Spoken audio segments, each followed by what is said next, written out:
네, 안녕하세요. 이제 보철 파트 마지막 시간 임플란트 Q&A 정리해보는 시간을 가져보도록 하겠습니다. 첫 번째 질문인데요.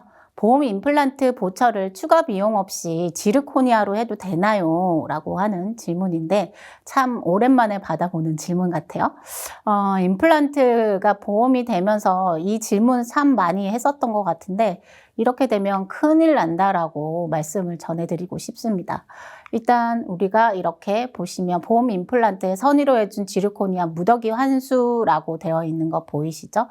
한 재작년이었나요? 재작년이 더 됐던 것 같은데, 한 2, 3년 전에 우리가 임플란트 했을 때 3단계가 누락된 병원에, 심평원에서 다 자료 요청을 한 적이 있었어요. 3단계를 누락한 이유가 뭐냐?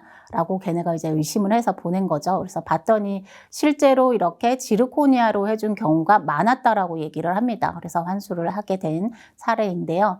그래서 우리가 임플란트를 해서 PFM만 보험 적용이 된다라고 보철은 얘기를 한 바가 있죠. 근데 이렇게 지르코니아 환자한테 어떻게 보면은 굉장히 지르코니아라는 더 좋은 보철을 해준 건데 더 좋은 보철을 해줬음에도 불구하고 피해는 치과에서 볼 수가 있다는 사실을 꼭 기억을 하셔야 하겠습니다. 그래서 우리가 할 때 주의를 하셔야 되고요. 일단 두 번의 프로그램, 이거는 원클릭 화면이긴 한데요. 두 번의 프로그램 화면에도 경영 통계에 들어가면 이렇게 임플란트 틀니를 조회를 해볼 수 있는 화면이 있습니다. 여기서 조회를 들어가게 되면 지금처럼 이렇게 1단계는 언제 했고 2단계는 언제 했고 3단계는 언제 했는지 확인이 들어갈 수가 있어요. 그러면 여기는 3단계가 지금 들어가야 되는데 누락이 된 상황으로 우리가 볼 수가 있겠죠. 그래서 가끔씩 청구를 하기 전에 한 번씩 임플란트 같은 경우는 틈이 길죠. 길기 때문에 3개월, 6개월 뭐 길기 때문에 우리가 청구를 할 때 빼먹고 청구를 하는 경우도 종종 많이 발생을 하기 때문에 그래서 경영 통계에 가면 틀니 임플란트 조회를 해볼 수 있는 게 다 있기 때문에 조회를 하셔가지고 빼먹지 말고 청구를 하셔야 되고요. 예전에 이걸로 인해서 그렇게 심평원에서 우리가 한번 확인을 한 적이 있다라고 얘기를 했었죠. 그래서 또 그럴 수도 있기 때문에 오늘 만약에 이 시간을 가졌다라고 하면 병원에 가서 당장 조회를 해서 이런 게 있는지 없는지 한번 살펴보는 것도 좋으실 것 같습니다. 두 번째, 보험 임플란트 등록한 치식이 변경이 되는 경우 변경된 치식으로 청구하면 되나요? 라고 여쭤봤는데요. 이것도 간혹 있을 수가 있겠죠. 번호를 내가 16번으로 등록을 해야 되는데 17번으로 등록을 한 경우가 있을 수가 있습니다. 그래서 이런 경우에는 우리가 취소 신청 후 재등록을 해야 된다라는 거. 안타깝지만 변경 신청은 되지는 않고요. 취소 신청을 한 다음에 다시 등록이 돼야 된다라는 거 알아두시면 되시고요.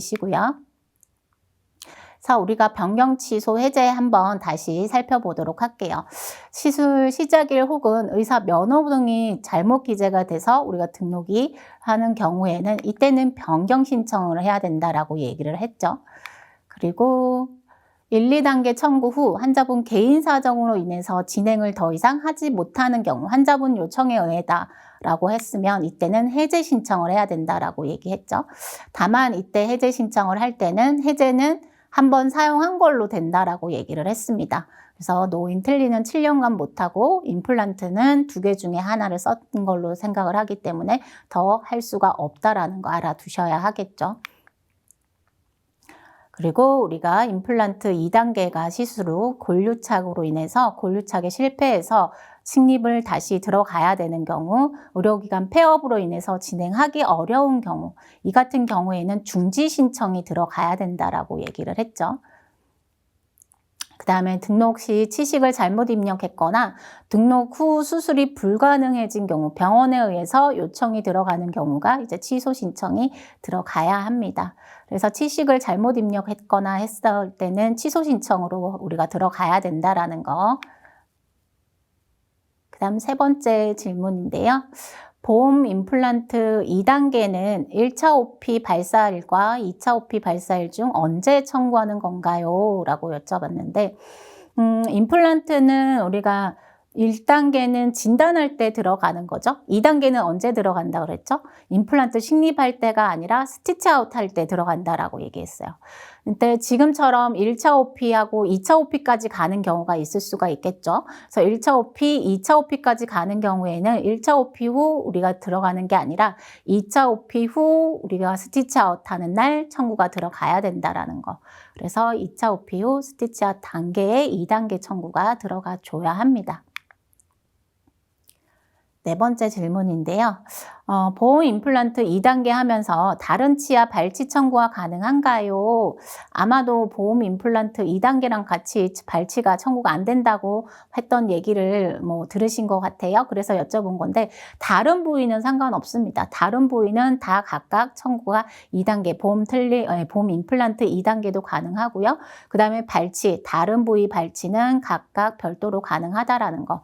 다만 보험 임플란트 2단계 하면서 발치가 같이 들어가게 되면 이때는 진찰료가 우리가 받을 수가 없죠. 그래서 임플란트 틀니 같은 경우에는 틀니 임플란트로 들어가줘서 진찰료가 없이 청구가 들어가 주죠. 그래서 이때는 발치료가 산정이 되는 건 맞는데 진찰료는 별도로 산정이 되지 않다라는 거 알아두시면 되실 것 같고요. 그래서 지금처럼 이렇게 들어가게 되면 틀니 임플란트로 해서 진찰료가 0원으로 이렇게 들어가서 발치료는 청구가 가능합니다. 그래서 알아두시면 되고요. 다음 5번째 질문인데요. 46번 치아 보험으로 임플란트 시술 후에 골류착 실패로 제거를 하고 재식립하는 경우 어떻게 해야 되나요? 라고 얘기를 했습니다. 임플란트 시술을 하고 나서 골류착 실패로 인해서 다시 재식립한다라고 하면 우리 기억나나요? 다 어떻게 해야 되는지 시술 과정이 있었죠? 처음에 골류착 실패했다라고 하면 중지 신청이 들어가야 되겠죠. 중지 신청을 하고 그 다음에 공단에서 중지 신청이 됐다라고 하면 다시 재신청이 들어가야겠죠. 그래서 2단계 재식립하겠다라고 다시 신청이 들어가 준 다음에 저장해서 이게 번호가 받아주셔야 돼요. 그래서 재식립이 들어갔다라고 할 때 등록번호가 다르게 나오기 때문에 이 번호를 다시 받아주셔야 됩니다. 그래서 자격 조회를 또 한 번 해주셔야 돼요. 그래서 일단은 우리가 공단에 뭘 등록을 했다라고 하면 무조건 자격 조회를 해서 새로운 번호를 다시 받아주셔야 된다라는 거. 그리고 번호가 새로 나왔다라고 하면 이때 이제 청구 작업이 들어갈 수가 있습니다. 그래서 중지 신청 후 재시술 등록해야 된다라는 거. 중지 신청은 우리가 이렇게 서면으로 작성해서 팩스로 보낼 수밖에 없다라는 거. 그래서 여기에 중지 신청을 작성해서 팩스로 공단에 해당 지사로 보내주셔야 하고요. 그 다음에 우리가 다시 재등록 신청을 해야 합니다. 그래서 동일 요양기관에서 재등록해서 신청을 보내주면 되겠죠. 재등록 신청하는 거는 프로그램 상에서 우리가 등록이 가능하다라고 얘기를 했죠. 그래서 재시술 신청하기 클릭해서 들어가 줍니다. 그 다음 반드시 이렇게 자격 조회를 해주셔야 돼요. 자격 조회를 해서 임플란트 모양을 클릭해서 나와 있는지 번호가 확인을 해주셔야 되는데 번호가 지금 이렇게 보면 세 가지로 떴죠. 세 가지로 이렇게 나옵니다. 그래서 36번인가요? 네, 36번, 27번, 27번 이런 식으로 나와 있어요. 그래서 이게 지금 등록이 일단 처음에 등록한 게 하나가 있고요. 1월 5일에 하나를 처음에 등록한 거겠죠. 그 다음에 11월 4일 날 우리가 중지 신청하고 다시 새로 신청한 거예요. 이렇게 들어가면 청구를 할 때 청구가 오류가 나는 경우들이 있습니다. 그래서 두 번째 있는 거, 요 두 번째 1월 5일 거를 삭제를 해주셔야 돼요. 여기 보면 삭제라고 되어 있는 거 보이시죠? 그래서 삭제를 하고 나중에 등록이 우리가 새로 부여받은 번호만 남아있게끔 해주셔야 합니다. 그래서 간혹 우리가 오류가 나서 청구 작업이 들어갈 수가 없는 경우에는 이렇게 임플란트로 가서 3개가 등록이 돼 있는지 확인을 해보시고 최종적으로 남아있는 것만 우리가 청구 작업에 사용을 해주셔야 한다라는 거.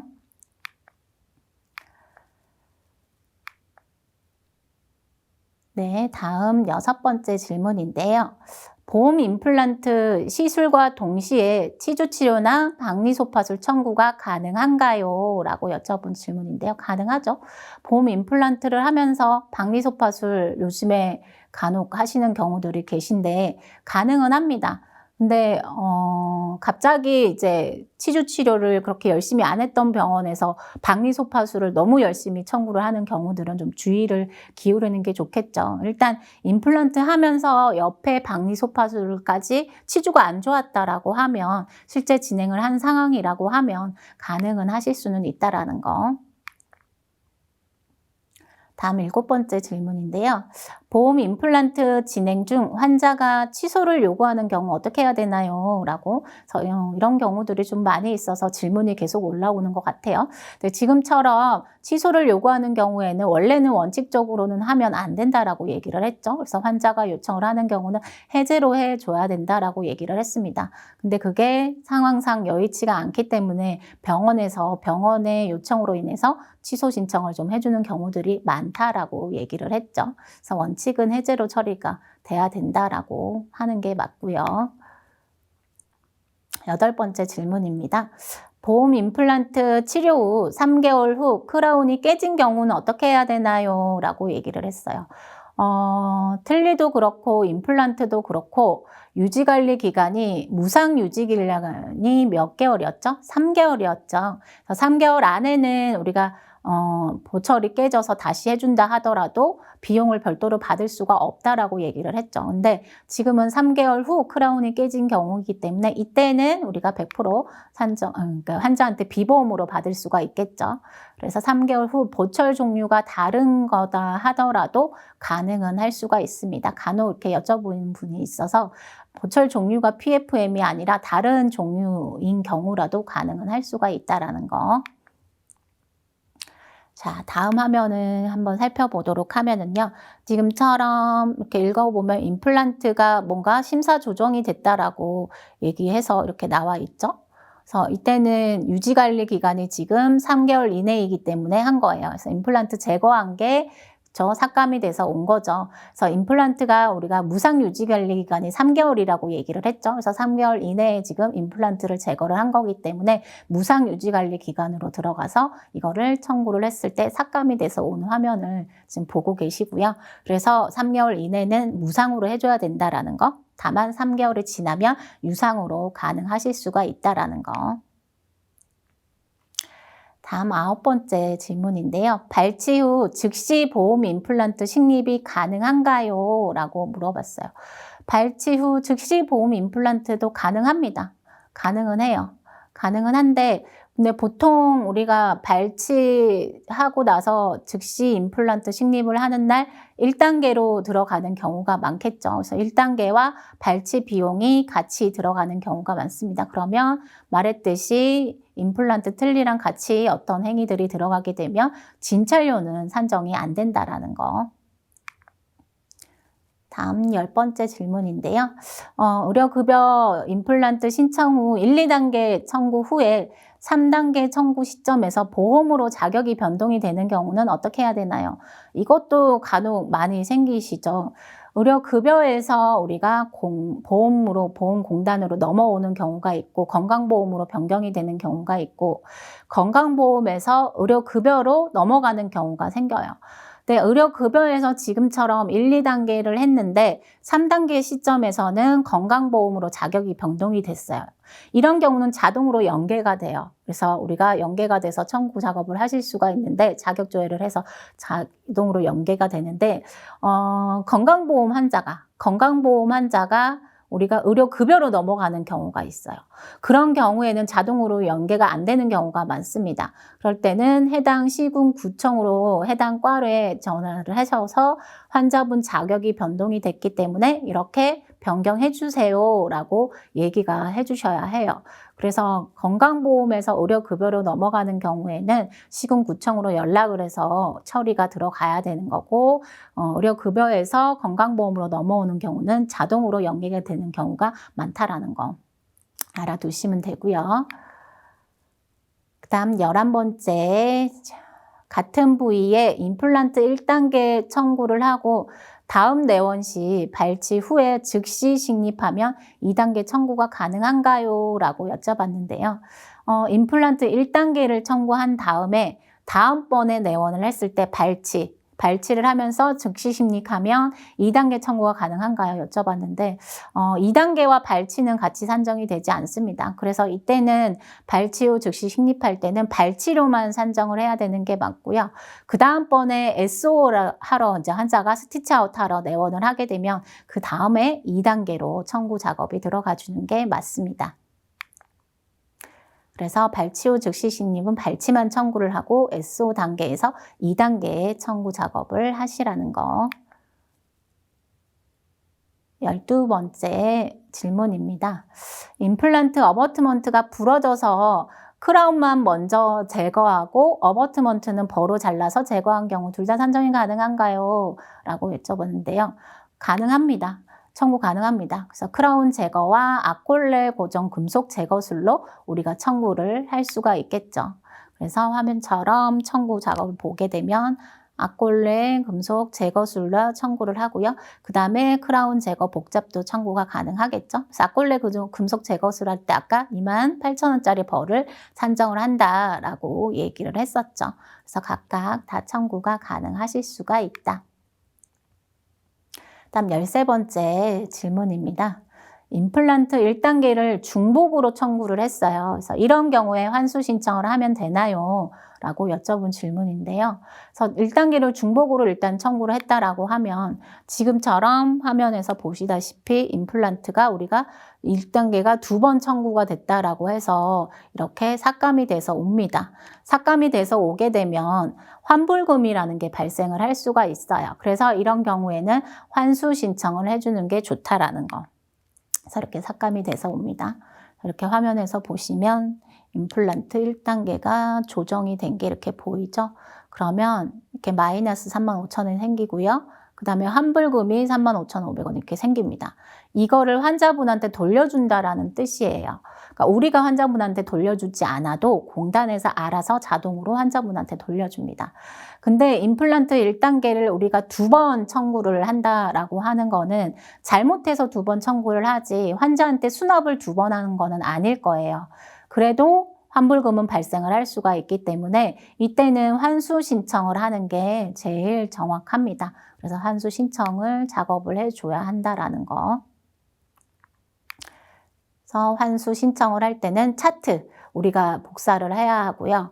그 다음에 본인 부담 수납 장부도 같이 첨부를 해야 합니다. 일단 환수 신청하는 거는 아까 우리가 화면에서 보여드렸었죠. 그래서 환수를 할 때는 요양기관 포털, 심평원 요양기관 업무 포털에서 정상관리에서 우리가 환수 신청을 하실 수가 있다라고 얘기를 했습니다. 그래서 환수 신청을 하고 보내면 환자분한테 이런 경우 우리가 환수를 해야 된다라고 해서 사유를 넣게 되면 심평원에서 본인부담 수납대장을 이제 보내라고 얘기를 합니다. 그래서 본인부담 수납대장에서 환자한테는 2번 수납을 하지 않았다를 우리가 증거 자료로 제출을 하는 거죠. 그렇게 해서 우리가 보내야 한다라는 거. 그 다음 14번째 문제입니다. 보험 임플란트와 치조골 성형술이 동시에 산정 가능한가요? 보험 임플란트 하면서 치조골 성형 같이 들어가는 경우가 많은데 이때도 마찬가지 보험 임플란트 안에 치조골 성형이 다 포함이 돼서 들어가는 거기 때문에 별도로 산정을 할 수가 없습니다. 그래서 이때는 불가능하다라고 보시면 되고요. 이거랑 비슷하게 우리가 임플란트 복잡 임플란트 제거 복잡할 때 골유착이 잘 되어 있는데 임플란트가 파절이 돼서 제거하는 경우에 치조골 성형 같이 들어갈 수가 있겠죠. 그래서 같이 들어간다 하더라도 치조골 성형술은 별도로 우리가 임플란트 제거 복잡 안에 다 포함이 되어 있기 때문에 별도로 수납을 할 수가 없다라고 알아두시면 됩니다. 네, 마지막 질문인 것 같아요. 보험 임플란트 시 1, 2, 3단계로 청구하는데 중간에 와서 드레싱 후 처방 나가는 경우는 어떻게 하나요? 라고 여쭤보는데 그쵸? 보험 임플란트는 1단계, 2단계, 3단계로만 청구를 하죠. 근데 중간에 와서 체크업하는 경우들이 많이 있죠. 체크업하면서 엑스레이도 찍고 처방도 나가는 경우들이 있는데 이때는 우리가 똑같이 틀니 임플란트 그런 과정이기 때문에 별도로 우리가 청구를 하실 수 있는 부분은 없고요. 다만 진찰료는 틀니 임플란트로 적용해서 영원으로 만들어 주셔야 되겠죠. 만들어주고 처방전만 보험으로 발급을 해 주셔야 합니다. 그래서 프로그램 화면에서 보시면 이렇게 틀니 임플란트를 만들어서 영원으로 해주고 처방전만 여기서 처방전만 클릭해서 발급을 해서 우리가 보험으로 환자분께 드려야 한다라는 거 기억하셔야겠고요. 이때 엑스레이 만약에 찍었다라고 하면 이런 엑스레이 비용도 임플란트 안에 단계별 수가에 다 적용이 돼 있기 때문에 별도로 산정을 할 수가 없다라는 거 기억하시면 됩니다. 해서 이렇게 해서 3주 동안 저와 같이 보철 파트를 같이 공부를 해봤는데요. 도움이 많이 되셨는지 모르겠습니다. 그래서 도움이 많이 되시기를 바라면서 이 시간 마치도록 하겠습니다. 감사합니다.